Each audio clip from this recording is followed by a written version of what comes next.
আমার বস একজন নাস্তিক। যদি এই প্রশ্নের উত্তর পান তবে হয়তো ইসলাম গ্রহণ করবেন। কেন কোরআনে এআই সম্পর্কে কিছু বলা হয়নি? কারণ এখন এআই খুব বিপজ্জনক হয়ে গেছে। আমি এআই সম্পর্কে জানতাম না। এআই এর কথা বলা হয়নি কেন? কোরআনে এটা কেন থাকা উচিত?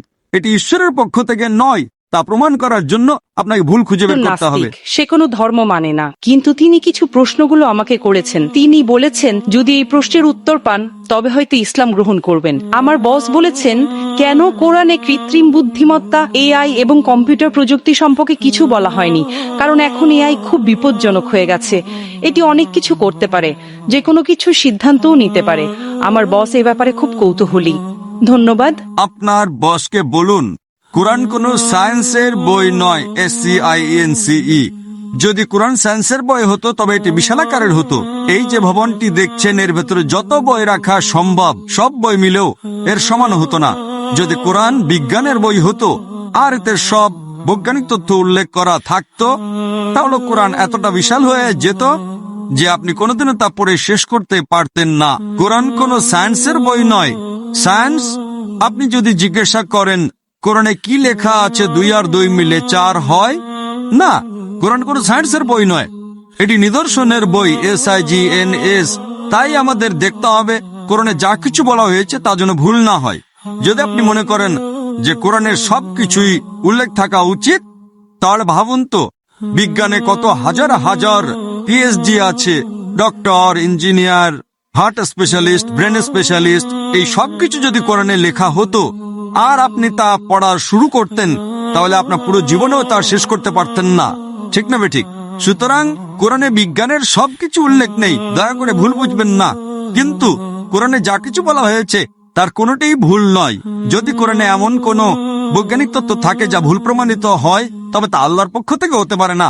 আর যদি কোরআনে এমন কিছু বলা হয় যা বিজ্ঞান অনেক পরে, 200 বা 400 বছর পরে আবিষ্কার করেছে, তাহলে সেটাই মুজিজা।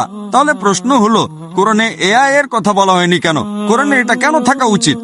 কোরআন কোন বিজ্ঞানের বই নয়, কিন্তু আল্লাহ জানেন ভবিষ্যতে কি আসতে চলেছে। আমি আপনাকে ব্যাখ্যা করছি।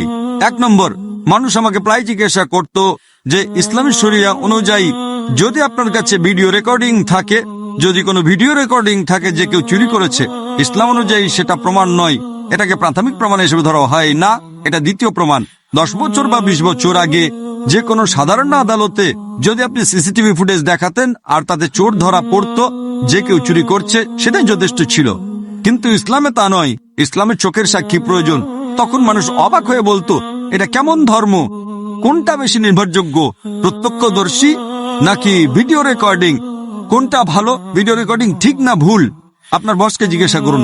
সুতরাং 20 বছর আগে যদি আপনার কাছে ভিডিও রেকর্ডিং থাকতো, তবে তা ইসলামের চেয়ে সুবিধাজনক না। প্রত্যক্ষদর্শী হলো প্রাথমিক প্রমাণ, ভিডিও রেকর্ডিং গ্রহণযোগ্য ছিল না। আজ যখন কৃত্রিম বুদ্ধিমত্তা এসেছে, আপনি সহজেই আপনার ডাকাতের একটা ভিডিও তৈরি করতে পারেন। সুতরাং এখন মানুষ জেগে উঠেছে। আজ এটি প্রাথমিক প্রমাণ নয়, তাই ইসলাম অনেক উন্নত। আল্লাহ জানতেন এআই আসতে চলেছে। আপনার বস জানতেন না, আপনি জানতেন না, আমিও জানতাম না, কিন্তু আমি বিশ্বাস করতাম। আমি বলেছিলাম না ইসলাম সঠিক, হয়তো আগামীকাল কিছু ঘটবে।